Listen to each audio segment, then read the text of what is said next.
Hello friends, welcome back my YouTube channel smart study में आपका स्वागत है। तो फ्रेंड्स, आज हम बात करने वाले हैं श्वसन पर आधारित एमसीक्यूज़ के बारे में। तो फ्रेंड्स, अगर आपको थ्योरिकल वीडियो चाहिए, थ्योरिकल लिखा हुआ चाहिए, तो उसके लिए वीडियो अपलोडेड है और ये एमसीक्यूज़ के लिए वीडियो अपलोड है। तो अंत तक बने रहिए। तो हम इससे में श्वसन से संबंधित जो 50 एमसीक्यू हैं उसको सॉल्व कर दिए। तो हमारा पहला जो सवाल है वो है, श्वसन का मुख्य लक्षण, मुख्य उद्देश्य है। तो श्वसन का उद्देश्य क्या है? पोषक तत्वों का निर्माण करना, ऊर्जा उत्पादन करना, अपशिष्ट उत्सर्जन या हार्मोन संश्लेषण। तो जो श्वसन रहता है उसका मुख्य उद्देश्य क्या है? तो उसका मुख्य उद्देश्य होता है ऊर्जा उत्पादन करना, यानी कि इसका बी आंसर सही हो जाएगा। इसके बाद अगला क्वेश्चन आता है हमारा, श्वसन में ऊर्जा किसके रूप में प्राप्त होती है? एटीपी के रूप में, एनएडीपीएच के रूप में, एडीपी के रूप में, एफएडीएच2 के रूप में। तो श्वसन में ऊर्जा किसके रूप में प्राप्त होती है? तो श्वसन में ऊर्जा हमें प्राप्त होती है एटीपी के रूप में। इसका ए आंसर सही हो जाएगा। फ्रेंड्स, एटीपी के ही ये पार्ट्स होते हैं और एटीपी का फुल फॉर्म होता है एडिनोसिन ट्राइफॉस्फेट। इसके बाद अगला क्वेश्चन आता है आपका, कोशिकीय श्वसन किसमें होता है? ल्यूकोसाइट्स में, माइटोकॉन्ड्रिया में, नाभिक में या राइबोसोम में। तो कोशिकीय श्वसन, ठीक है। तो जैसा कि आपको पता है, श्वसन की क्रिया 5 चरणों में होती है, जिसमें से एक श्वसन रहता है कोशिकीय श्वसन। तो कोशिकीय श्वसन होता है माइटोकॉन्ड्रिया में। तो इसका ये बी आंसर सही हो जाएगा।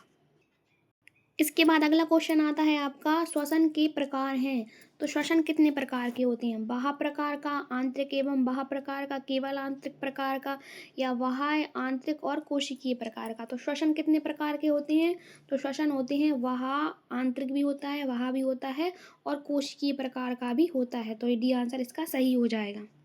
इसके बाद अगला क्वेश्चन आता है आपका, बाह्य श्वसन में गैसों का विनिमय होता है रक्त और कोशिकाओं में, वातावरण और रक्त में, कोशिकाओं और माइटोकॉन्ड्रिया में, या रक्त और लीवर में। तो बाह्य श्वसन में गैसों का विनिमय किस में होता है?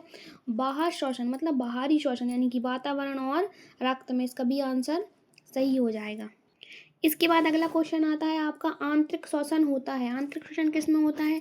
कोशिकाओं और माइटोकॉन्ड्रिया में, रक्त और ऊतक में, वातावरण और रक्त में, और हवा और फेफड़ों में। तो आंतरिक श्वसन होता है मतलब अंदर हमारा श्वसन होता है, यानी कि रक्त और ऊतकों में। ठीक है, रक्त और ऊतकों में। इसका भी आंसर सही हो जाएगा। इसके बाद अगला क्वेश्चन आता है आपका, श्वसन की प्रक्रिया में किस गैस का उपयोग होता है? तो श्वसन की क्रिया में किस गैस का प्रयोग होता है? CO2 का, O2 का, NO2 का, N2 का या H2 का। तो श्वसन की क्रिया में O2 का प्रयोग होता है। तो इसका भी आंसर सही हो जाएगा। इसके बाद अगला क्वेश्चन आता है, श्वसन में अपशिष्ट गैस हैं। अपशिष्ट मतलब जो प्रयुक्त होती हैं, तो कौन कौन सी होती हैं? CO2, O2, NO2 और HO2 अपशिष्ट गैस, यानी कि श्वसन में जो हम श्वसन की क्रिया के द्वारा हम निष्कासित करते हैं उसको, तो वो कौन सी आती है? अपशिष्ट गैस कौन सी है? CO2। इसका भी आंसर सही हो जाएगा। इसके बाद अगला क्वेश्चन आता है आपका, मानव श्वसन तंत्र का प्रमुख अंग है। हृदय, फेफड़े, यकृत, यकृत या किडनी। तो मानव श्वसन तंत्र का जो प्रमुख अंग होता है वो होते हैं फेफड़े। तो इसका बी आंसर सही हो जाएगा। इसके बाद अगला क्वेश्चन आता है आपका, फेफड़ों में हवा पहुंचती है, यानी कि हमको जो श्वसन की क्रिया होती है उसका चरण बताना है। तो सबसे पहले जो गैस रहती है, हवा रहती है, वायु रहती है, वो नासिका से होते हुए वायु मार्ग में जाती है। उसके बाद श्वसन नलिका में जाती है, ब्रोंकस में जाती है, ब्रोंकियोल में जाता है और एल्वियोली में जाती है। तो इसका ए ही ऑप्शन आपका सही हो जाएगा, बाकी के आपके ऑप्शन गलत हो जाएंगे। ठीक है, तो फेफड़ों में हवा पहुंचती है नासिका, वायुमार्ग, श्वसन नलिका, ब्रोंकस, ब्रोंकियोल और एल्वियोली में। इसका ए आंसर सही हो जाएगा। इसके बाद अगला क्वेश्चन आता है, मानव श्वसन की दर होती है 12 से 20 बार मिनट, या 5 से 10 बार मिनट, या 20 से 25 बार मिनट, और या 40 से 50 बार मिनट, यानी 1 मिनट, यानी कि श्वसन की दर होती है 12 से 20 बार मिनट। ये आपका ए ऑप्शन सही हो जाएगा। देन इसके बाद अगला क्वेश्चन आता है आपका, एल्वियोली की दीवार कितनी मोटी होती है? 0.1 से 0.5 मिलीमीटर, या 0.1 से 0.5 म्यूएम, या 1.1 से 2 मिलीमीटर, या 1 से 2 म्यूएम। तो आपकी एल्वियोली की दीवार कितनी मोटी होती है? तो ये होती है आपकी 0.1 से 0.5 0.5 म्यू एम, ठीक है, इसका भी आंसर सही हो जाएगा। इसके बाद अगला क्वेश्चन आता है आपका, O2 का परिवहन होता है, किस में होता है O2 का परिवहन, यानी ऑक्सीजन का परिवहन, प्लाज्मा में, हीमोग्लोबिन से, मुख्य रूप से क्लोन द्वारा या लीवर द्वारा। तो O2 का परिवहन हीमोग्लोबिन से मुख्य रूप से होता है। ऑक्सीजन हीमोग्लोबिन से जुड़कर क्या करती है, ऑक्सी हीमोग्लोबिन बनाती है। इसके बाद आता है CO2 का परिवहन होता है प्लाज्मा में, बाइकार्बोनेट आयंस के रूप में, हीमोग्लोबिन के रूप में या सभी के रूप में। तो जो CO2 का परिवहन रहता है ना, वो प्लाज्मा में भी होता है, बाइकार्बोनेट में भी होता है और हीमोग्लोबिन के रूप में भी होता है। तो इसका हो जाएगा आपका CD आंसर, यानी कि ये सही हो जाएगा, सभी में होता है। इसके बाद अगला क्वेश्चन आता है, श्वसन की प्रेरणा में फेफड़ों का आयतन घटता है, बढ़ता है, स्थिर रहता है, घटता बढ़ता है। तो श्वसन की जो क्रिया रहती है उसमें फेफड़ों का आयतन क्या होता है, बढ़ता है, इसका भी आंसर सही हो जाएगा। इसके बाद अगला क्वेश्चन है, श्वसन की प्रेरणा में वायु दाब मार्ग का दबाव होता है, अधिक होता है, कम होता है, समान होता है या बदलता नहीं। तो जो श्वसन की जो क्रिया होती है ना, उसमें वायु का मार्ग का दबाव वो होता है, कम होता है, इसका भी आंसर सही हो जाएगा। इसके बाद अगला क्वेश्चन आता है, श्वसन की प्रक्रिया नियंत्रित होती है। तो श्वसन की क्रिया किसके द्वारा नियंत्रित होती है, हृदय के द्वारा, मस्तिष्क के श्वसन केंद्र के द्वारा, यकृत के द्वारा या किडनी के द्वारा। तो श्वसन की क्रिया जो प्रक्रिया जो नियंत्रित होती है ना, जो मस्तिष्क के श्वसन केंद्र के द्वारा होती है। तो इसका बी आंसर क्या हो जाएगा, सही हो जाएगा। इसके बाद अगला क्वेश्चन आता है, मस्तिष्क में श्वसन केंद्र स्थित होता है, कॉर्टेक्स में, ब्रेन स्टेम में, सेरेबेलम में, हाइपोथैलेमस में। तो मस्तिष्क में श्वसन केंद्र कहाँ स्थित होता है, ब्रेन स्टेम में स्थित होता है, इसका बी आंसर सही हो जाएगा। इसके बाद अगला क्वेश्चन आता है, श्वसन की दर बढ़ती है, कब बढ़ती है, रक्त में CO2 अधिक हो जब बढ़ती है, O2 अधिक हो जब बढ़ती है, N2 अधिक हो जब, या H2O अधिक हो जब। तो श्वसन की दर कब बढ़ेगी, जब आपकी जो श्वसन की सेल्स हैं उसमें क्या हो जाएगा, CO2 अधिक होगा तो श्वसन की दर बढ़ेगी, तो इसका भी आंसर सही हो जाएगा। लेकिन आपकी जब श्वसन की दर बढ़ेगी, यानी श्वसन की क्रिया विधि की दर बढ़ेगी, तो O2 तो बढ़ेगा ही बढ़ेगा, लेकिन इसमें क्या होगा, आपका CO2 की मात्रा O2 की मात्रा से ज़्यादा अधिक हो जाएगी। तो O2 रक्त में CO2 की मात्रा अधिक होगी तो आपकी श्वसन की क्रिया की दर सबसे ज़्यादा बढ़ेगी, तो इसका ए आंसर सही हो जाएगा। इसके बाद अगला क्वेश्चन आता है आपका, श्वसन में O2 और CO2 का आदान प्रदान होता है, ब्रोंकस में, एल्वियोली में, ट्रेकिया में, डायफ्राम में। तो CO2 और O2 का आदान प्रदान होता है एल्वियोली में, इसका भी आंसर सही हो जाएगा।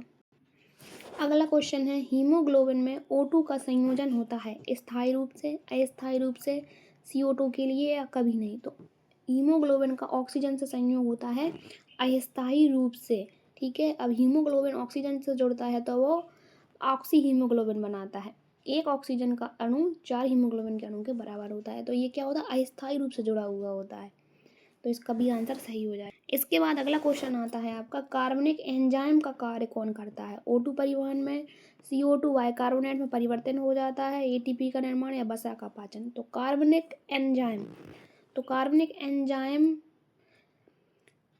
का कार्य होता है CO2 को बाइकार्बोनेट में परिवर्तित करना, ठीक है, तो इसका भी आंसर ये सही हो जाएगा।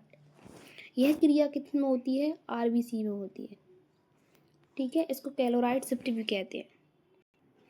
इसके बाद अगला क्वेश्चन आता है, श्वसन की ऊर्जा खर्च वाली प्रक्रिया क्या कहलाती है। श्वसन की क्रिया में जब ऊर्जा खर्च होती है तो उस प्रक्रिया को क्या कहते हैं, निष्क्रिय श्वसन, प्रेरणा, माइटोकॉन्ड्रिया में श्वसन या गैसीय आदान प्रदान। तो श्वसन की क्रिया के दौरान ऊर्जा खर्च होती है तो वो कहलाती है प्रेरणा, इंस्पिरेशन, यानी इसका बी आंसर सही हो जाएगा।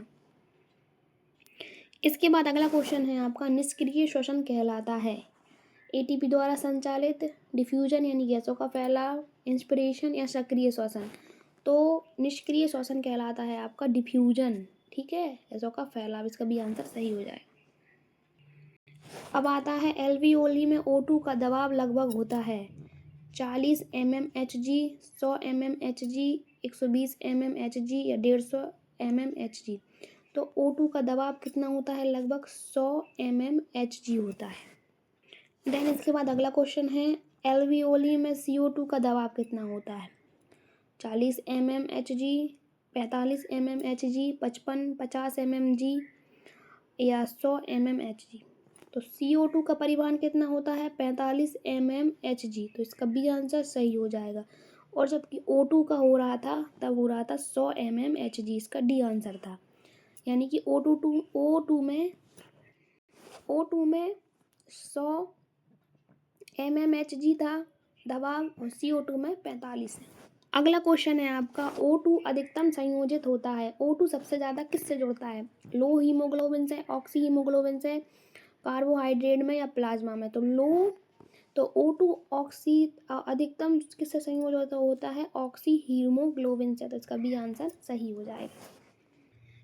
अब अगला क्वेश्चन है, वायु मार्ग का मार्ग क्या है? मतलब वायु मार्ग तक का जो मार्ग होता है वो कहाँ तक का होता है? नासिका तथा फेफड़ों तक का, या मुंह या पेट का, क्लोन या फेफड़े, या डायफ्राम या फेफड़े? तो ये मुंह, क्लोन और डायफ्राम तो हमारे ग्रसिका के नीचे ही है, तो नासिका और फेफड़े। तो इसका ए आंसर है जो सही हो जाएगा। इसके बाद आता है, श्वसन के लिए प्रेरक मांसपेशी कौन सी है? हृदय, डायाफ्राम, ब्रोंकस या यकृत? तो श्वसन के लिए प्रेरक मांसपेशी होती है डायाफ्राम। इसका बी आंसर है वो राइट हो जाएगा। अब अगला क्वेश्चन है, श्वसन के लिए सहायक मांसपेशियां हैं। तो श्वसन के लिए सहायक मांसपेशियां कौन सी हैं? इंटरकास्टल मांसपेशियां, पेक्टोरल मांसपेशियां, क्वाड्रिसेप्स मांसपेशियां या बैक मांसपेशियां? तो श्वसन के लिए जो सहायक मांसपेशियां होती हैं वो इंटरकास्टल मांसपेशियां होती हैं। इसका ए आंसर सही हो जाएगा। इसके बाद अगला क्वेश्चन आता है, उत्सर्जन में फेफड़ों का आयतन घटता है, बढ़ता है, स्थिर रहता है, घटता बढ़ता है?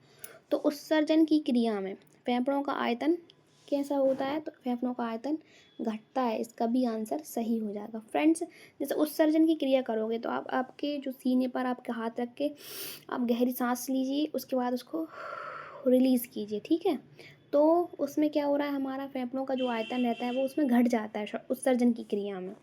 और जबकि अवशोषित करते हैं जब हम हवा को, तो हमारे जो फेफड़ों हैं उनका आयतन बढ़ जाता है। उत्सर्जन निष्क्रिय होता है सामान्य श्वसन में, जोरदार श्वसन में, माइटोकॉन्ड्रिया में या एल्वियोली में?